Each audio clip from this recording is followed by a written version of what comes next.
En el norte de México, donde el viento seco levantaba polvo sobre los caminos y las tardes parecían quedarse quietas entre cerros y nopales, el rancho San Jerónimo seguía siendo uno de los terrenos más respetados de toda la región. No solo por la cantidad de ganado que cruzaba sus corrales ni por las tierras fértiles que rodeaban el viejo casco principal, sino porque durante años había sido símbolo de orden, trabajo y palabra cumplida. Sin embargo, desde hacía apenas unos meses, aquel rancho había cambiado de manos. Don Ernesto Valverde, su antiguo dueño, había muerto de forma repentina al final del invierno, dejando detrás una propiedad grande, empleados fieles y dos hijos obligados a aprender demasiado rápido lo que significaba sostener un apellido en una tierra donde todos observaban cada movimiento.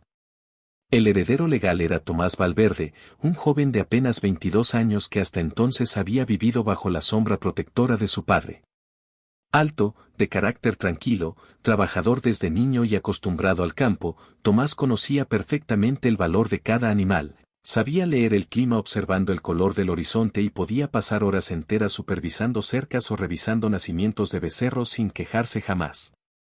Pero aunque entendía el lenguaje del rancho, todavía ignoraba muchas cosas del corazón humano. Tenía una nobleza natural que lo hacía confiar demasiado rápido, escuchar con paciencia y creer en la sinceridad de quien le hablara con voz amable. Quien realmente había sostenido el equilibrio interno de San Jerónimo desde la muerte de don Ernesto era su hermana mayor, Lucía Valverde. A sus 30 años, Lucía había desarrollado una mirada firme que pocas personas podían sostener demasiado tiempo.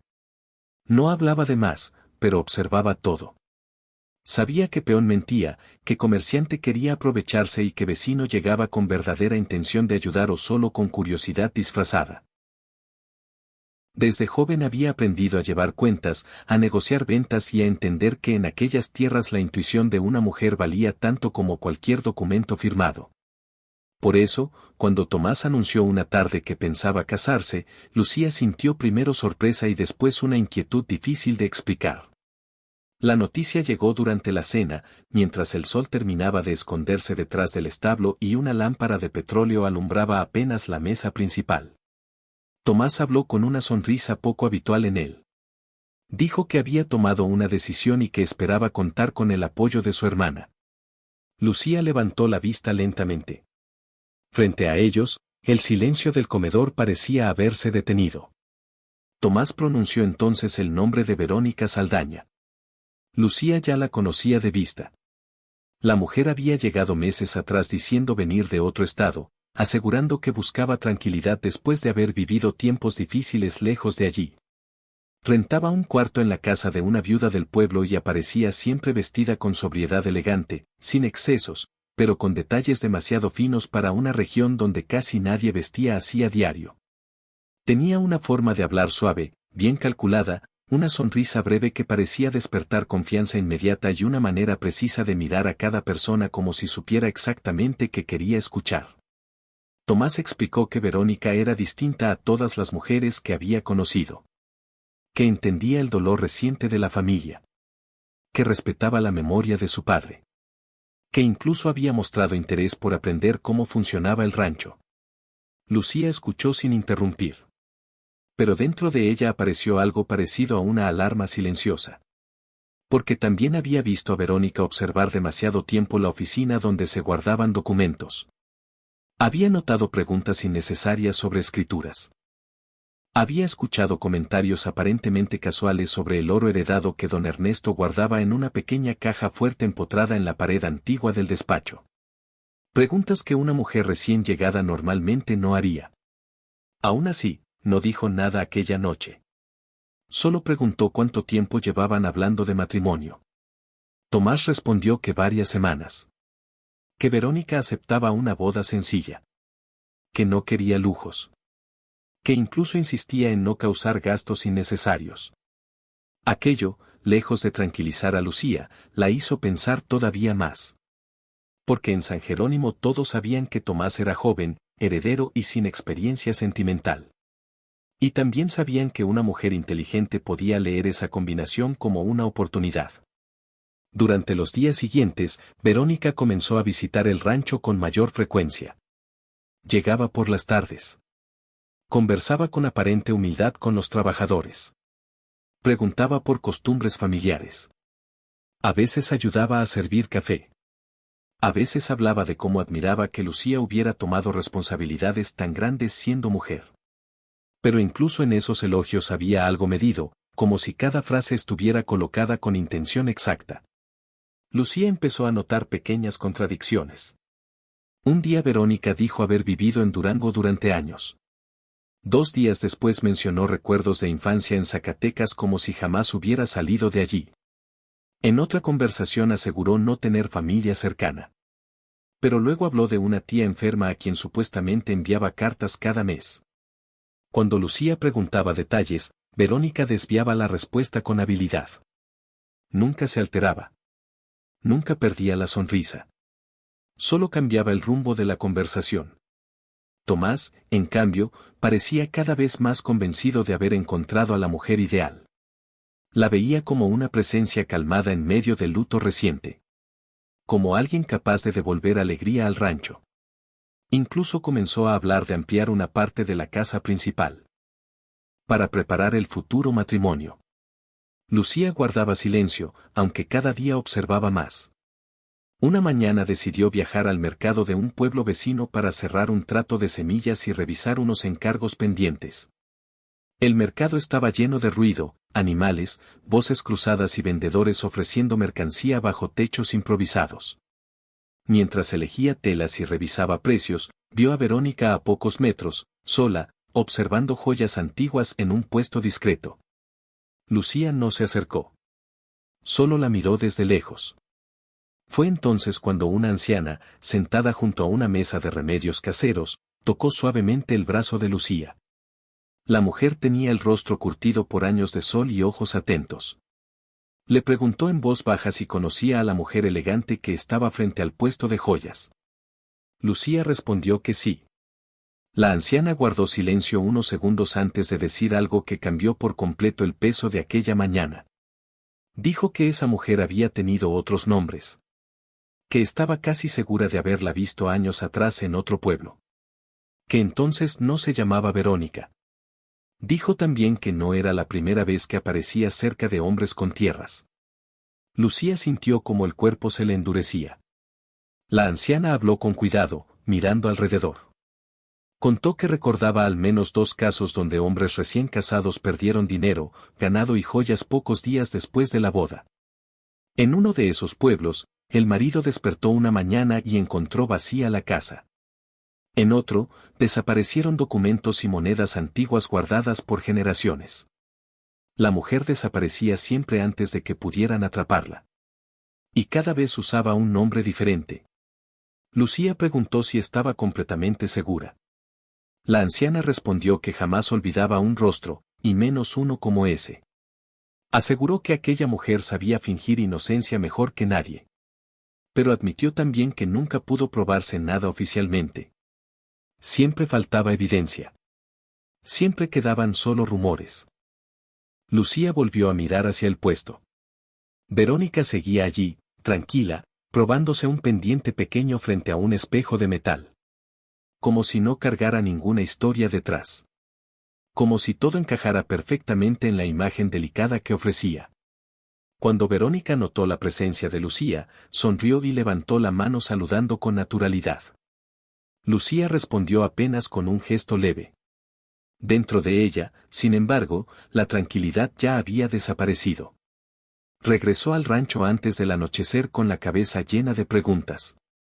No tenía pruebas. Solo intuiciones, contradicciones y el testimonio de una anciana. Demasiado poco para detener una boda. Demasiado inquietante para ignorarlo. Esa noche encontró a Tomás revisando cuentas en la oficina. Sobre el escritorio estaban abiertas las escrituras principales del rancho. Y junto a él, Verónica observaba cada papel con un interés demasiado atento. Lucía se quedó unos segundos en la puerta, sin decir nada. Porque en ese instante comprendió que si aquella mujer realmente ocultaba algo, el tiempo para descubrirlo sería mucho menos del que imaginaba. A la mañana siguiente, Antes de que el sol terminara de levantar la neblina sobre los corrales, Lucía ya había tomado una decisión que no pensaba compartir con nadie. Sabía que hablar solo con sospechas podía destruir la confianza de su hermano sin lograr detener nada. Tomás estaba demasiado ilusionado, demasiado convencido de haber encontrado a una mujer distinta en medio del duelo reciente. Si ella quería evitar un error grave, necesitaba algo más fuerte que intuiciones. Necesitaba nombres, lugares y personas que hablaran con hechos. Salió del rancho San Jerónimo poco después del amanecer montando una yegua oscura que usaba para trayectos largos. Llevaba ropa sencilla, sombrero ancho y una libreta pequeña guardada dentro de su bolso de cuero. Dijo en casa que iba a revisar un asunto de semillas pendiente en otro pueblo, algo normal para cualquiera que conociera su forma de trabajar. Nadie preguntó más. El primer destino fue Santa Rosalía, un poblado de calles polvorientas donde el mercado se armaba junto a una pequeña capilla de piedra vieja. Lucía había escuchado que allí vivía la anciana que le habló en el mercado, y esperaba encontrar más de lo que aquella mujer alcanzó a decirle entre murmullos. La encontró sentada bajo una sombra de manta, vendiendo hierbas secas y frascos pequeños. La anciana la reconoció de inmediato. Esta vez habló con más claridad. Le dijo que años atrás aquella misma mujer había llegado a Santa Rosalía usando otro nombre, Marina Duarte. Según recordaba, se presentó como hija de comerciantes del sur, educada, reservada y con una historia triste sobre una familia perdida por enfermedad. En menos de 3 meses logró comprometerse con un joven llamado Efraín, hijo único de una viuda que tenía algunas cabezas de ganado y unas tierras pequeñas heredadas. La boda fue rápida. Demasiado rápida, dijo la anciana. Apenas una semana después del matrimonio, Marina desapareció durante la madrugada. Se llevó monedas de oro guardadas por la madre, documentos firmados y 2 piezas de joyería antigua que pertenecían a la familia desde hacía décadas. El muchacho quedó humillado. Nunca logró recuperar nada. La madre, enferma del disgusto, murió meses después.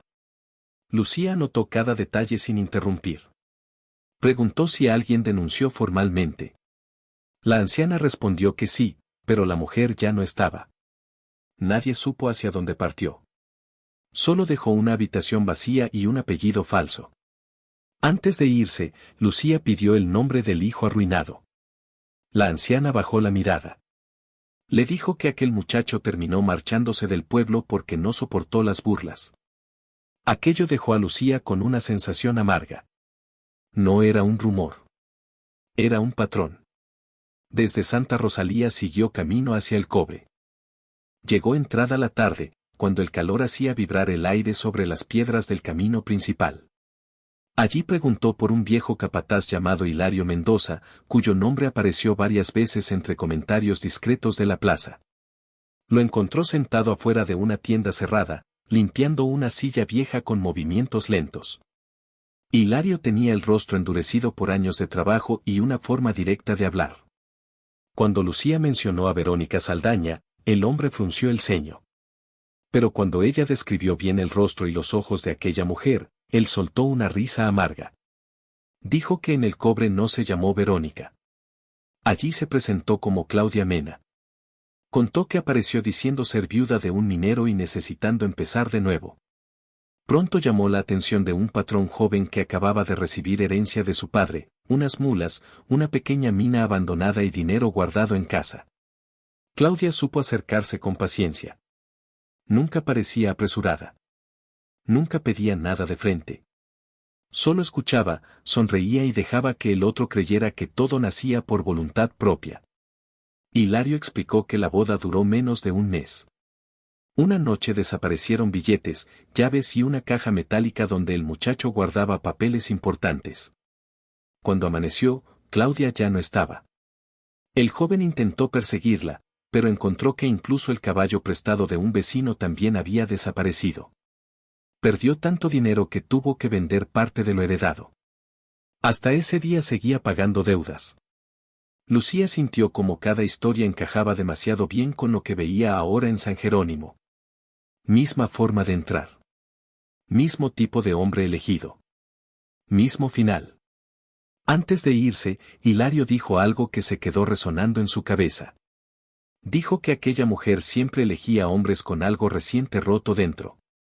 Una muerte cercana. Una herencia inesperada. Una soledad mal escondida. Nunca fallaba en encontrar fragilidad. Desde el Cobre partió al día siguiente hacia Villa Esperanza. Ese pueblo estaba más lejos y tenía más movimiento comercial. Allí tardó varias horas en encontrar a la tercera persona que necesitaba escuchar. Era un comerciante llamado Esteban Ruelas. Tenía una tienda pequeña, casi vacía, y una expresión cansada de quien ya había perdido demasiado. Al principio dudó en hablar. Pero cuando Lucía mencionó el nombre Renata Fuentes, el hombre apoyó ambas manos sobre el mostrador y guardó silencio unos segundos. Dijo que jamás olvidaría ese nombre. Renata apareció en Villa Esperanza con vestidos discretos y modales impecables. Hablaba poco de sí misma, pero sabía hacer preguntas exactas. Se interesó por él cuando acababa de perder a su esposa por enfermedad. Tenía dinero ahorrado, mercancía en tránsito y una hija pequeña al cuidado de una hermana. Pensó que aquella mujer llegaba como una nueva oportunidad. Pero 2 semanas después de firmar papeles de unión, desapareció. No solo se llevó dinero. También tomó documentos comerciales, recibos y contratos que lo dejaron legalmente vulnerable frente a varios acreedores. Perdió casi todo. Tuvo que vender mercancía a mitad de precio para sobrevivir. Mientras hablaba, Esteban no mostraba rabia, sino vergüenza vieja. Como si el dolor más grande hubiera sido haber creído. Lucía salió de Villa Esperanza con el peso de 4 historias distintas y una misma mujer escondida detrás de nombres nuevos. Marina Duarte. Claudia Mena. Renata Fuentes. Y ahora Verónica Saldaña. 4 rostros inventados. 4 pueblos distintos. 4 hombres dañados. Y Tomás, sin saberlo, estaba a punto de convertirse en el quinto. Durante el regreso, el viento del camino parecía más seco que nunca. Cada recuerdo de Verónica observando documentos en la oficina cobraba otro sentido. Cada sonrisa medida. Cada pregunta sobre el oro heredado. Cada gesto delicado frente a Tomás. Al llegar al rancho, encontró a su hermano en el corral principal supervisando ganado nuevo. Tomás sonrió al verla, sin imaginar lo que traía consigo. Lucía no quiso esperar. Le pidió hablar en privado. Entraron a la oficina de don Ernesto, cerraron la puerta y entonces ella explicó todo. Los pueblos. Los nombres falsos. Las historias. Los robos. Las desapariciones. Tomás escuchó al principio con seriedad, pero conforme avanzaban las palabras, su expresión cambió. No hacia preocupación, sino hacia molestia. Dijo que aquello eran rumores. Que cualquiera podía inventar historias sobre una mujer sola. Que Lucía siempre había desconfiado demasiado de quienes llegaban nuevos. Cuando ella insistió en que había testimonios concretos, él negó con la cabeza. Preguntó si acaso creía que él era incapaz de distinguir una mentira. Preguntó si pensaba que no sabía decidir por sí mismo. Lucía intentó mantener calma. Le dijo que solo pedía tiempo. Investigar más. Retrasar la boda. Pero Tomás respondió algo que dolió más de lo esperado. Dijo que quizás su problema no era Verónica, sino que nunca aceptaba perder control dentro del rancho. Aquella frase quedó suspendida en el aire. Lucía comprendió que Verónica ya había trabajado lo suficiente en su pensamiento. Esa misma tarde lo confirmó. Porque al salir de la oficina vio a Verónica esperándolo bajo la galería principal. No preguntó qué había pasado. No necesitó hacerlo. Solo tomó suavemente el brazo de Tomás y lo llevó aparte, hablándole en voz baja. Lucía observó desde lejos cómo la mujer inclinaba ligeramente el rostro, como quien escucha un dolor ajeno. Como quien consuela. Como quien jamás levantaría sospechas. Y en ese instante entendió algo peor que todas las historias reunidas. Verónica ya sabía que estaba siendo observada. Y una mujer así, cuando descubre resistencia, no acelera por miedo. Acelera porque sabe que el tiempo empieza a cerrarse. El día de la boda amaneció con un cielo limpio, sin una sola nube sobre los cerros que rodeaban el rancho San Jerónimo. Desde muy temprano comenzaron a llegar carros, caballos y gente de ranchos vecinos. Mujeres cargando charolas cubiertas con manteles bordados, hombres acomodando barriles junto al patio principal, muchachos corriendo entre las cercas mientras los músicos afinaban guitarras y violines bajo la sombra de un mezquite grande. Todo estaba preparado como si aquella unión fuera el comienzo de una nueva etapa para la familia Valverde. Los caballos lucían adornados con listones claros en las riendas y frente a la casa principal habían colocado flores frescas alrededor del pequeño espacio donde más tarde se firmarían los documentos de matrimonio.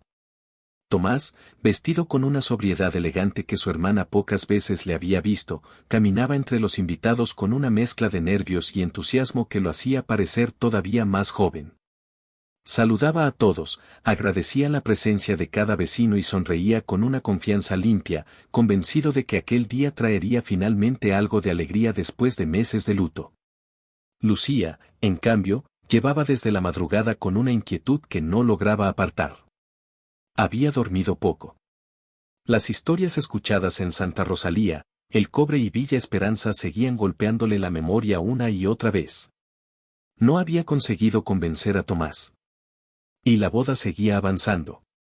Verónica apareció poco antes del mediodía.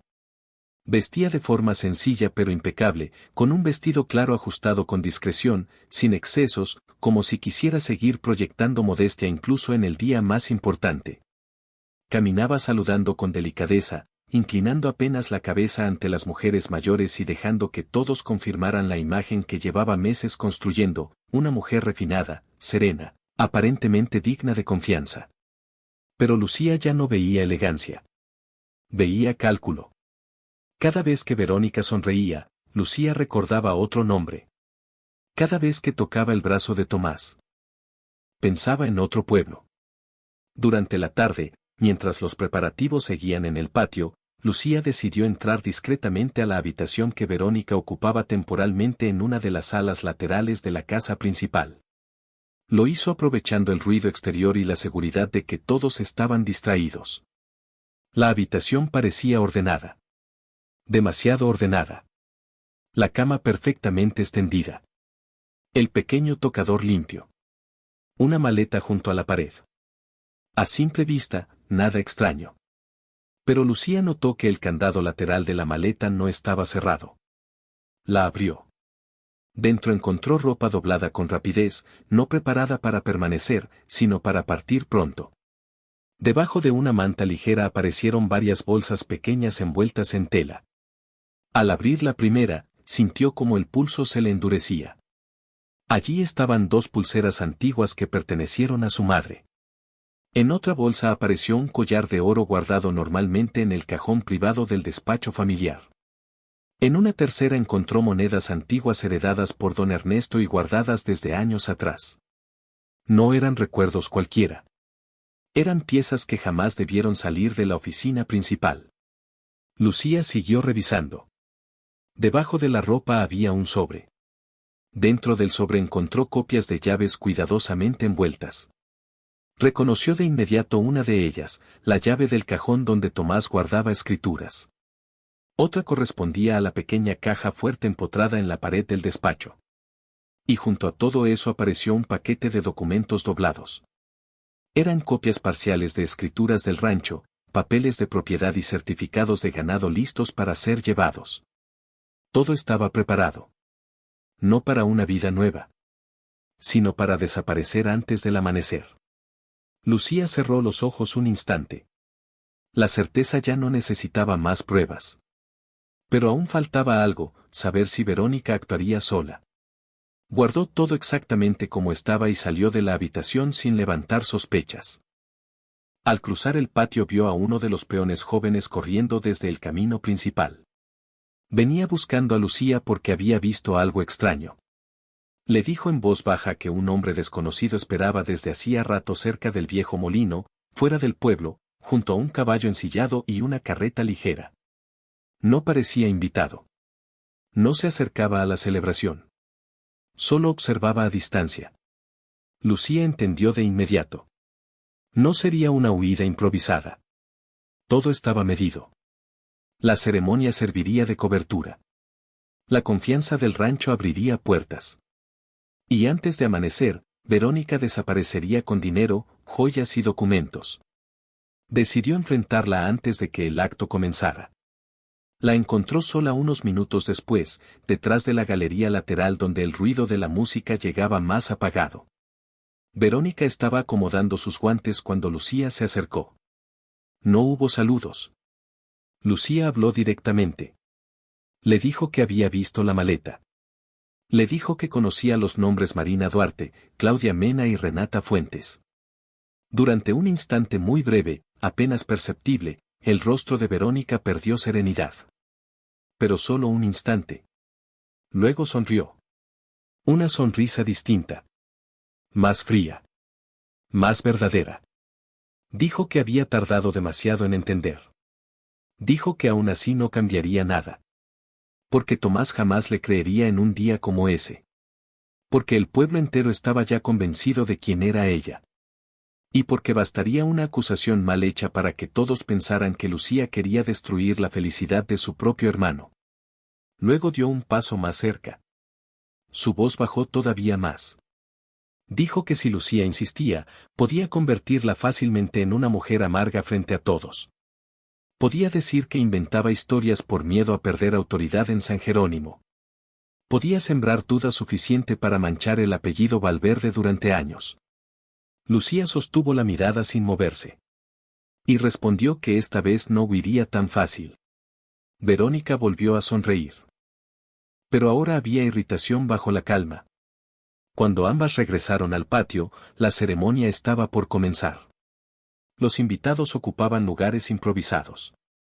Los músicos callaron. Tomás esperaba frente a la mesa donde el escribano preparaba los documentos oficiales. Lucía sabía que necesitaba más que su palabra. Por eso había mandado mensajes discretos desde la mañana anterior. Y justo cuando el escribano abrió el primer papel, 3 figuras aparecieron entrando por el camino principal. Primero la anciana de Santa Rosalía, apoyada en un bastón. Luego Esteban Ruelas, el comerciante de Villa Esperanza. Y detrás, Hilario Mendoza, el viejo capataz de El Cobre. Sus rostros bastaron para que Verónica perdiera color por primera vez. El murmullo comenzó entre los invitados. Tomás volteó confundido. Lucía avanzó hasta colocarse junto a la mesa principal. Pidió que nadie firmara todavía. Su voz fue firme, sin gritar. Sacó entonces el sobre encontrado en la maleta. Colocó sobre la mesa las joyas familiares. Las llaves copiadas. Las monedas antiguas. Los documentos doblados. Después abrió varias cartas que también había encontrado ocultas en el forro interior de la maleta. Cartas firmadas con nombres distintos. Marina. Claudia. Renata. Cada una escrita con letra similar. Cada una vinculada a otro lugar. El silencio se volvió total. La anciana habló primero. Reconoció a Verónica delante de todos. Contó lo ocurrido en Santa Rosalía. Luego Hilario relató la historia de El Cobre. Después Esteban mostró un recibo antiguo firmado por Renata Fuentes. Tomás miraba todo como si el suelo se moviera bajo sus pies. Tomó una de las cartas. Leyó el nombre. Miró a Verónica. Luego tomó otra. El escribano ya no decía nada. Los invitados apenas respiraban. Verónica intentó hablar, pero esta vez su voz no encontró el mismo efecto. Porque frente a ella ya no había rumores. Había pruebas. Había objetos del rancho escondidos en su equipaje. Había testigos de otros pueblos. Tomás abrió finalmente el último documento. Era una copia parcial de propiedad de San Jerónimo preparada para salir de la casa ese mismo día. Y en ese instante, el joven entendió que no estaba a punto de casarse. Estaba a punto de perder el nombre, la herencia y la memoria de su padre en una sola noche. Durante unos segundos nadie se movió. El silencio en el patio de San Jerónimo pesaba más que cualquier grito. Sobre la mesa seguían abiertas las cartas con nombres distintos, las joyas familiares recuperadas de la maleta, las llaves copiadas y los documentos del rancho que Verónica pensaba sacar antes del amanecer. Tomás permanecía inmóvil, con una de las hojas entre las manos, como si todavía esperara despertar de una confusión imposible. Frente a él, la mujer que hasta esa mañana pensaba convertir en esposa ya no tenía el rostro sereno de siempre. La calma elegante que había usado durante meses comenzaba a quebrarse. Fue entonces cuando Verónica entendió que aquella vez no tendría espacio para convencer, ni para llorar, ni para fingir inocencia. Su reacción fue inmediata. Sin decir una palabra más, dio un paso atrás, giró con rapidez y corrió hacia la salida lateral del patio. Una silla cayó al suelo. Dos mujeres soltaron un grito breve. Uno de los músicos dejó caer el violín. Antes de que alguien reaccionara por completo, Verónica ya había cruzado la galería y corría hacia donde estaba atado uno de los caballos ligeros junto a la cerca. Tomás tardó un instante en moverse. Ese instante bastó para que ella soltara el amarre, subiera con habilidad y clavara los talones al animal. El caballo salió levantando polvo hacia el camino viejo que llevaba fuera del rancho. Entonces varios hombres reaccionaron al mismo tiempo. Dos peones corrieron hacia sus monturas.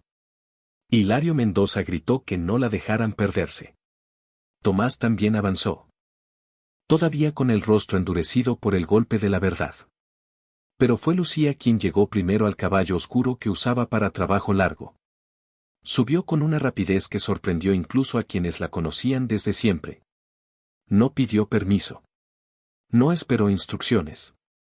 Solo salió detrás de Verónica mientras el resto la seguía. El camino principal se abrió entre polvo, cercas y piedras sueltas. A lo lejos todavía podía verse a Verónica inclinada sobre el caballo, intentando ganar distancia. Sabía perfectamente que si alcanzaba el viejo molino donde la esperaba el hombre desconocido, todavía podría desaparecer como ya lo había hecho otras veces. Lucía conocía mejor esos caminos. Sabía dónde el terreno obligaba a bajar velocidad. Sabía dónde el arroyo viejo cortaba el paso y estrechaba el sendero. Empujó el caballo sin apartar la mirada del frente.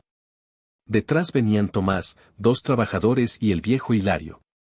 Cuando llegaron cerca del arroyo, el terreno cambió.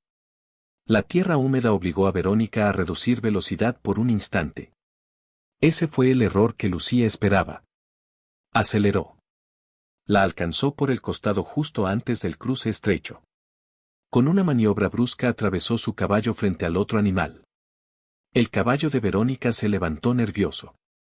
Ella perdió equilibrio. Intentó sostenerse. Pero cayó al suelo entre polvo y piedras junto al borde del agua baja. Todavía quiso levantarse. Todavía intentó correr. Pero Lucía bajó antes y la sujetó con firmeza del brazo. No hubo violencia innecesaria. Solo una fuerza decidida que no dejaba espacio a otra fuga. Segundos después llegaron los demás. Tomás desmontó primero. Respiraba agitado, pero no por el esfuerzo. Era otra clase de golpe. Más profundo. Más difícil de sostener. A pocos metros, junto al molino abandonado, apareció entonces el hombre desconocido que esperaba la huida. Al ver la escena intentó escapar, pero uno de los peones lo alcanzó antes de que lograra subir a la carreta ligera preparada junto al camino. Dentro de esa carreta encontraron otra maleta. Y dentro de esa segunda maleta apareció lo que terminaba de cerrar toda la historia. Había cartas dirigidas a distintos nombres masculinos. Había documentos incompletos de otros pueblos. Había recibos firmados bajo identidades distintas. Había incluso pequeños objetos personales que claramente pertenecían a otras casas, medallas antiguas, relojes, anillos, piezas sueltas de joyería. Todo mezclado como restos de vidas ajenas convertidas en botín. La verdad empezó a salir allí mismo, sin que Verónica pudiera sostener ya ninguna versión. El hombre detenido confesó rápido, quizá por miedo a quedar solo con toda la culpa. Dijo que llevaba años ayudándola a cambiar de ciudad. Que ella elegía pueblos donde hubiera herencias recientes. que observaba funerales, ventas de tierras, jóvenes recién convertidos en dueños de propiedades o viudos con dinero guardado. Nunca buscaba hombres poderosos de verdad. Prefería hombres emocionalmente abiertos, todavía inexpertos o golpeados por pérdidas recientes. Así era más fácil entrar. Más fácil inspirar confianza. Más fácil convencerlos de acelerar una boda o abrir documentos sin sospecha. También confesó que no todos los casos llegaron a matrimonio legal. A veces bastaba una promesa. A veces una ceremonia rápida. A veces solo semanas de cercanía suficiente para encontrar llaves, firmas o cajas ocultas. Lucía escuchaba sin mostrar triunfo. Solo confirmación. Todo lo que intuía ya tenía forma completa. Tomás permanecía quieto. Miraba a Verónica como si aún buscara una explicación humana dentro de algo que ya no la tenía. Porque lo que más le dolía no era el dinero. Era comprender hasta qué punto había defendido una mentira frente a su propia hermana. Regresaron al rancho cuando el sol empezaba a bajar. La noticia ya había corrido entre los invitados y vecinos. Nadie hablaba fuerte. Todos esperaban ver qué haría la familia Valverde. Verónica fue entregada a las autoridades locales con los documentos encontrados, las cartas y el testimonio de quienes habían llegado desde otros pueblos. Pero antes de que se la llevaran, varios rostros del pueblo la observaron con una mezcla de asombro y rabia contenida. No era solo una impostora. Era alguien que había dejado ruinas silenciosas en demasiadas casas. Tomás caminó solo unos minutos antes de volver al patio principal. La mesa de la boda seguía allí. Las flores intactas. La música callada. La firma suspendida para siempre. Entonces hizo algo que nadie esperaba tan pronto. Se colocó frente a todos y habló. Su voz no salió fuerte al principio. Pero cada palabra fue clara. Reconoció públicamente que había estado ciego. Dijo que su hermana no solo había protegido el rancho. Había protegido el apellido de su padre. Había evitado que entregara en unas horas todo lo que generaciones enteras habían levantado con esfuerzo. Luego miró directamente a Lucía. Y delante de vecinos, trabajadores y testigos, admitió que ella le había salvado la vida aunque él no lo entendiera a tiempo. Lucía no respondió de inmediato. Porque nunca buscó esa escena. Nunca quiso quedar por encima de nadie. Solo sostuvo la mirada de su hermano y asintió levemente. Como quien acepta unas palabras necesarias, pero sin convertirlas en victoria personal. Después pidió que se retiraran las flores. Que la comida se repartiera igual entre quienes habían venido de lejos. Que nadie se fuera con hambre por culpa de una vergüenza ajena. Ese gesto terminó de cambiar la forma en que muchos la miraban. Porque en una tierra dura, donde la autoridad casi siempre llevaba voz masculina, aquella mujer acababa de demostrar algo que todos recordarían durante años, que firmeza no siempre necesita gritar, y que proteger una casa también exige saber desconfiar cuando todos prefieren creer. Con los días, San Jerónimo volvió poco a poco a su ritmo. Los corrales siguieron llenándose al amanecer. Los trabajadores retomaron labores normales. Las cuentas volvieron a abrirse sobre el escritorio de don Ernesto. Pero algo había cambiado en Tomás. Ya no hablaba con la misma ligereza. Escuchaba más. Preguntaba antes de decidir. Y por primera vez empezó a entender que heredar un rancho no significaba solo recibir tierras, sino aprender a ver más allá de lo evidente. Meses después, cuando algunos vecinos todavía mencionaban aquella boda suspendida, ya no lo hacían con burla. Hablaban de Lucía Valverde. De cómo descubrió una mentira antes de que destruyera otra familia.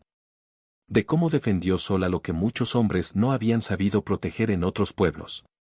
Y mientras el rancho seguía en pie bajo el mismo cielo seco del norte, Lucía continuó trabajando como siempre, sin buscar fama, sin repetir la historia, dejando que el respeto naciera solo. Porque algunas mujeres no necesitan levantar la voz para convertirse en memoria dentro de una tierra difícil.